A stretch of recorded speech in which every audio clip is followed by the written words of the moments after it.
시청자 여러분 안녕하십니까? 클린 뉴스 네트워크 21 CNN 21 방송입니다. 21세기의 지평을 새롭게 열고자 하는 방송 창달의 지표를 저희들이 삼고 있습니다. 자, 좋은 소식들이 많이 또 펼쳐지고 있기도 하고요. 또 가슴 아픈 또 화제 뉴스도 또 있었죠. 초중고 대학생들이 이제 등교길이 시작이 된다고 합니다. 초중고 학생들 등교가 시작하면 어떻습니까? 근처 문방구 또 이렇게 하면서 뭐 경제가 좀 활성화되리라고 하는 또 학원이 또 교습소가 뭐 더불어서 경제가 좀 풀리라고 하는 한껏 기대에 좀 부풀어 있습니다. 자, 오늘의 시사 이슈 산업어민 더불어 더 좋은 정책연구원의 우리 김범태 이사님 또 박사님과 함께 오늘 시사 이슈 더불어 민주당의 원내대표 사령탑 선출에 관한 뉴스로 한번 오늘 다시 한번 시사 뉴스 짚어보기로 하겠습니다. 박사님 오셨습니까? 반갑습니다. 예예. 뭐 우리 방송에 알릴 것은 없는데 우리 가정에 또 우리 사모님 편찮으시다는데 이렇게 잘 또 회복이 되길 또 같은 마음으로 기원하겠습니다. 감사합니다. 예예. 감사합니다. 이렇게 병원에서 급박하게 또 달려오셨어요. 약속을 지키시는 우리 김범태 박사님 또 사모님 케어를 위해 함께 기도하는 마음입니다. 야, 자, 원내사령탑 선거 슈퍼 여당 180석 굉장히 큰 의미를 갖고 있습니다. 원내사령탑 오늘 지금 선출 선거가 있는데요. 3명의 우리 이제 후보를 했습니다. 의원들께서 전망을 어떻게 보십니까? 누가 될 것 같습니까? 전망은 뭐 네, 언론에서 그렇고 여론들이 네, 뭐 이강일중 뭐 네. 의미가 있습니까? 네, 그렇습니다. 뭐 세상 중에 이강일중 무슨 의미가 있습니까? 네. 뭐 큰 의미는 없다고 생각하고요. 네. 어떻든 누가 되더라도 굉장히 막중한 책임을 지는 자리다. 단지 집권 여당으로서뿐만 아니라 네. 국민 주권의 어떤 수임기관으로서 네. 그리고 또 일정한 세력을 갖고 있는 야당. 네. 야당이 이번에 득표율이 꽤 높아졌어요. 사실 의석수는 얼마 되지 않았지만 거의 박빙을 했습니다. 비슷비슷하다고 하는 점에서 결국 그 많은 사람들이 국민들이 야당에게도 지지를 보내고 있다라고 하는 관점이거든요. 도축입니다. 국민들은 예, 예. 어디를 보나 그래서 거대 여당이지만 실질적으로 오늘 선출된 원내대표는 막중한 책임을 질 수밖에 없다. 그런 생각을 갖습니다. 그렇습니다. 책임을 사실 져야 한다라고 하는 것이고요. 권력에 취하면 안 되겠고요. 원내대표가 예전에는 그냥 이제 대표 사무총장 이런 개념이지 않습니까? 예. 그리고 원내 총무도 좀 있었죠. 그 기억이 납니다. 예. 그래서 그러니까 원내대표의 이 역할 펀션에 대해서 한번 설명을 한번 해주시죠. 사실상 네. 잘 아시는 것처럼 정당의 경우에 이제 예. 원내 총무 시절이 있었는데 예, 그때는 임명제였습니다. 예. 그때 당시는 당 총재가 사실상 임명했던 자. 그러니까 당 총재 원내 총무가 지금은 당 대표하고 원내 대표로 그렇죠. 이런 개념 사실상 당의 2인자 역할을 합니다. 그렇죠. 예. 예. 그때 당시는 과거에는 대통령이 사실상 당 총재를 겸임하던 시절이었습니다. 예. 그러다 보니까 이제 실제로 겸임했습니까? 예, 그렇습니다. 예.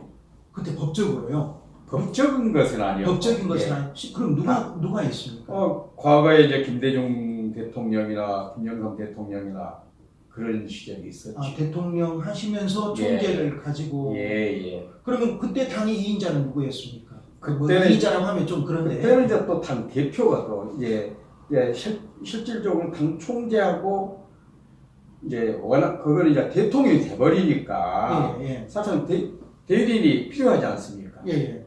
대리인이 필요하기 그렇죠. 때문에 또 다른 국회의원만을 대표하는 것이 원내 총무, 거기는 임명직이었습니다. 그래요. 그러니까 이런 제도, 이제 이런 예. 규율이 나온 것이 한 5, 6년 정도 됐습니까요? 아닙니다.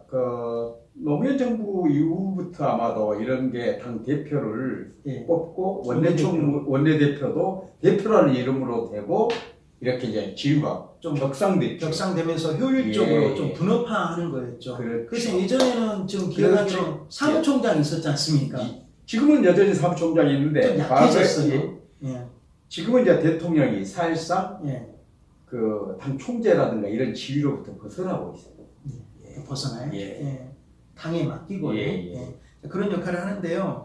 오늘 지금 김태년 이제 후보라고 지칭을 하겠습니다. 김태년 후보, 전해철 후보, 정성호 후보가 이제 출마에 이제 출사표를 던지고 오늘 지금 이제 부름을 받게 되겠는데요. 당내 초선 의원들이 이제 최대 뭐 규모를 자랑하고 있지 않습니까? 그 41%에 68명인데요. 이들의 마음을 사야 될 것 같은데 이들의 마음 지금 68명을 뭐 언론에서 분석한 걸 좀 봤는데 뭐 친문도 있고 또 각계 그 당선자들이 각 그 장르별에서 각 기열에서 이제 대표급들이 있다 보니까 여러 가지 친문을 또 탈피한 것도 있어서 그들의 몸. 근데 이제 선거에 임하면 다 찍어준다고 하지 않습니까? 그렇죠. 그렇죠. 초선의 마음을 사기 위하고 있는데요. 자, 친문계가 힘을 발휘할 수 있을지. 자, 2명은 친문계고 1명은 아니라고 합니다. 보통 언론에서 파악하고. 그렇죠. 네. 일정 정도 친문으로 칭되는 네.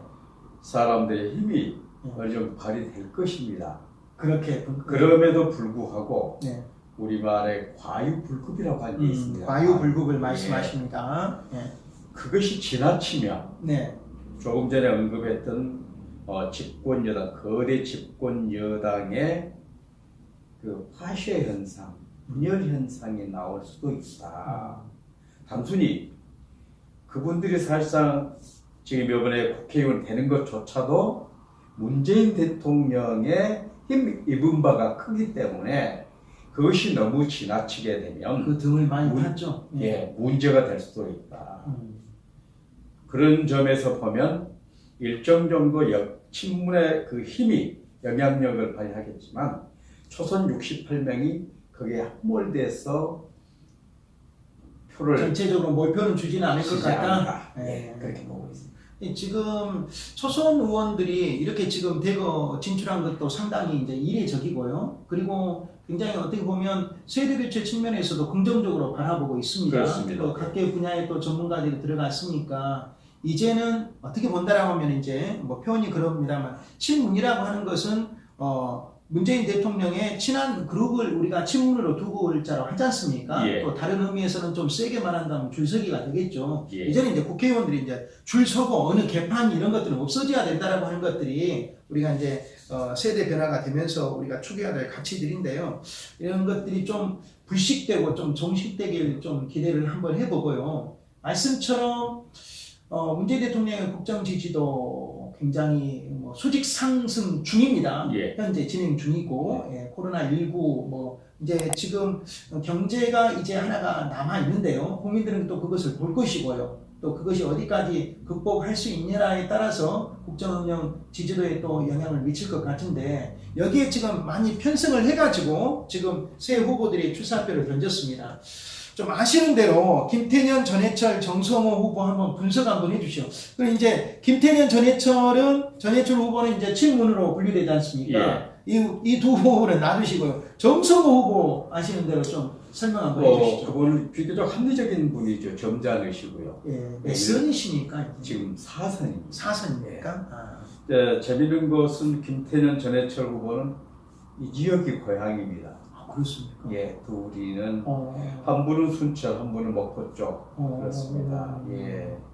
두 번째 말씀은 우리 전해철 의원 후보는 굉장히 지금 그 철이죠, 철. 성철 중에 한 철이죠. 네. 그래서 어떻든 친문 그리고 대통령의 후광을 입고 그분들은 사실 입지를 했다고 해도 과언이 아닌데 방금 질문 주신 것처럼 정성호 의원 같은 경우는 사실상 뭐 많은 사람들이 그럽니다. 원내에서 뭐 줄비줄이 어디가 있냐고 다 친문이지 이런 얘기를 합니다만은 그럼에도 불구하고 보이지 않는 그런 뭐 과거 박근혜 대통령 시대는 뭐 엄청난 개파 그런 게 있었지 않습니까? 친박 뭐 이런 각 중에서도 여러 가지가 있었죠. 여러 가지 지금 사실상 여기 문재인 대통령 경우도 극문. 친문 중에서도 극문 이게 있습니다. 또 자기들끼리도 충성도는 아니지만 아무튼 더 친하다라고 하는 것이죠. 근데 어떻든 정성호 의원 같은 경우는 이제 비교적 아까 말씀드린 것처럼 합리적이고 두루 원만한 그런 성품을 가진 분으로 해당되고 있습니다. 그래서 이제 아까 초선 68명이 어떤 선택을 할 것이냐라고 하는 것이 가장 관건이라고 했었는데 그럼에도 중진 불구하고 의원들이 또 어디다가 예, 그렇죠. 근데 아까 말씀드렸던 그 김태년 전해철 의원은 친문이기는 하지만 사실상 호남에 기반을 두고 있다라고 하는 것. 이것이 조금 표가 갈릴 수도 있는. 그리고 이제 수도권에 있는 사람, 곳이군요. 수도권에 있는 거기도 의원들 이제 중에서 사실상 호남 출신들이 향후가 또 있으니까. 호남 출신들이 더 많이 있고 이제 그런 관점에서 보면 정성호 의원도 어느 정도 표를 얻을 가능성이 매우 높다라고 보고 있습니다. 그렇죠. 차라리 2명이 나왔다라고 하면 뭔데 이제 세 분에서 2명이 예. 지금 후보가 이제 친문에 속하니까 예. 그 친문의 표가 분산됨으로 인해서 예. 또 일거에 또 도움을 받을 수 있다라고 그리고 하는 이제 분석을 중요한 것은 지금 민주당의 경우는 결선 투표 제도가 있습니다. 네. 결선 투표 제도가 있는데 음. 어떻든 간에 2강 1중이라는데 2강 중에 한 분이 들어갈 거 아니겠습니까? 그렇죠, 그렇죠. 근데 재미있는 것은 2강으로 분류되고 있는 사람이 친문으로 분류되고 있다라고 하는 관점에서 보면 항상 결선 투표가 의미가 없지 않을까라는 생각도 들어집니다. 예, 뭐 이제 각기 다른 뭐 해석의 파트너 어떻게 보니까 김태년, 전해철, 정성호 후보 그 후보 이 세 분이 나왔는데 뭐 참 닮만한 분들이 나오고 있다라고 하는 다 훌륭하더라고요. 예, 보니까. 괜찮습니다. 예. 예, 그래서 앞서 그 합리성이나 뭐 여러 가지 또 그 출사표를 보니까 정말 당에 그리고 또 국정 운영에 또 21세기가 지향하는 대한민국의 가치를 또 공유하기 위해서 여러 가지 어떤 출사표가 굉장히 멀리 보는 그런 비전의 화두를 던져주고 있더라고요. 그래서 이제 기대를 하고 있는데요. 대통령의 지지도에 그 기대는 이제 전략들을 많이 쓰고 있어요. 그래서 정성호 후보도 역시 뭐 친문, 비문 뭐가 있냐. 나 역시 대통령을 원칙에 따르고 실용 정책에 또 정책에 그렇게 가치와 공유 그 철학에 내가 존중하면서 동의하는다라고 그렇게 이야기를 하고 있습니다. 대통령의 국정 가치 기조 어떻습니까? 살짝 제가 여기 나가왔습니다. 사실상 이제 그 새 후보가 기본적으로 국정 철학 대통령이 지향하고자 하는 그런 국정 지향을 공유한다라고 해서 매우 바람직하죠.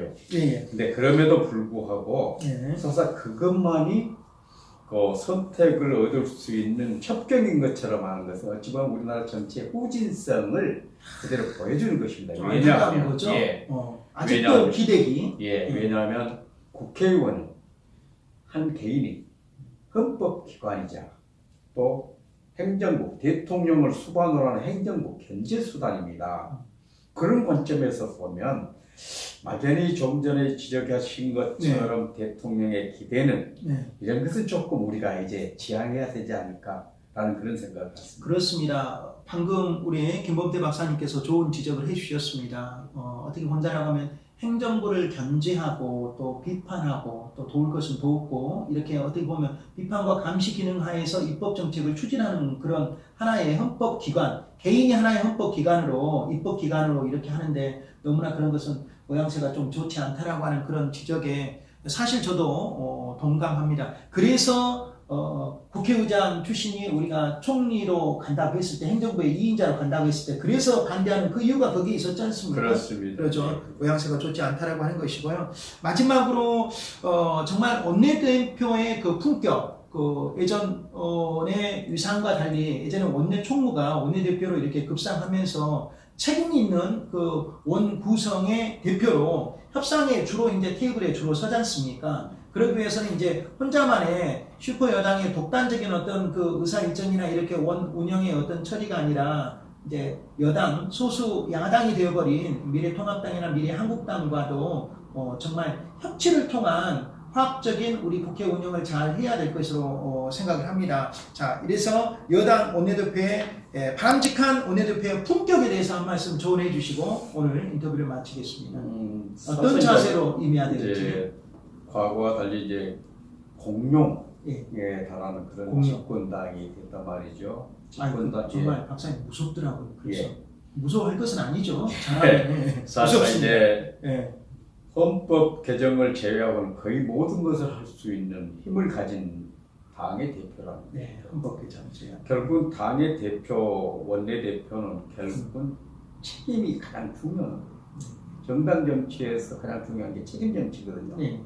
그럼 결국 180석을 만들어줬다라고 하는 의미는 단순히 자기들이 잘나서 자기들이 잘해서가 아니라 어찌 보면 야당이 너무나 잘못해서 그런 결과를 국민들이 그냥 주었거든요. 수임 기관에서 주었는데 저도 좀 전에 말씀하셨던 것처럼 협치와 소통의 리더십을 그 어느 때보다 중시해야 된다라는 협치와 생각입니다. 소통의 리더십. 그럼 왜 그러냐고 하면 정치라고 하는 것이 기본적으로 서로 다른 이해 집단 내의 정치 집단의 의견들을 조율하고 이런 것을 타협과 대화로서 국민들이 요구하는 방향으로 의사를 집별해 나가는 것인데 과거처럼 서로 경쟁적인 측면만 부각시키다 보면 조금 전에 말씀드렸던 180석을 주었던 국민들을 생각하는 전혀 상반된 방향을 흘러갈 수가 있다. 그래서 더욱 이번 21대 국회는 협치와 소통의 리더십이 매우 필요하다라는 생각을 해봅니다. 알겠습니다. 김태년, 전해철, 우리 정성 후보가 우리 김범태 박사님이 권면하고 말씀하신 협치와 소통의 리더십으로 정말 수표여당 그 공명의 큰 어떤 그 품격에 맞는 넓은 가슴과 또 포용과 또 아양도 이렇게 아량도 베풀어야 되겠죠. 아양이 아닙니다. 아양하고 아량이 틀리니까 그런 아량으로 정말 국민들이 바랐던 그 표를 몰아줬던 그런 표심에 알맞는 그런 품격 있는 국정 운영의 또 후보 중에 한 분이 또 이렇게 되어서 야당에게 칭찬받고 국민에게 칭찬받는 원내대표로 그렇게 또 여당과 야당으로 또 거듭나는 그런 좋은 계기가 되길 바라겠습니다. 오늘 우리 조금 이렇게 일정도 있으시고 또 가정에 또 여러 가지 또 그렇게 또 신경 쓰실 일도 많은데 나오셔서 오늘 또 정말 사이다 말씀 그리고 송곳 말씀 또 나침반 같은 말씀을 해주신 김범태 박사님께 다시 한번 감사 말씀드립니다. 오늘 말씀 여기까지 듣겠습니다. 고맙습니다. 건강하십시오. 예. 자, 넓은 가슴과 포용력으로 원내대표 후보 중에 한 분이 이렇게 선출되어서 대한민국 국회 운영 또 국정 운영에 바른 나침판을 이렇게 선사하길 기대합니다. 보도 제작의 오수양, 저는 진행의 임명이었습니다.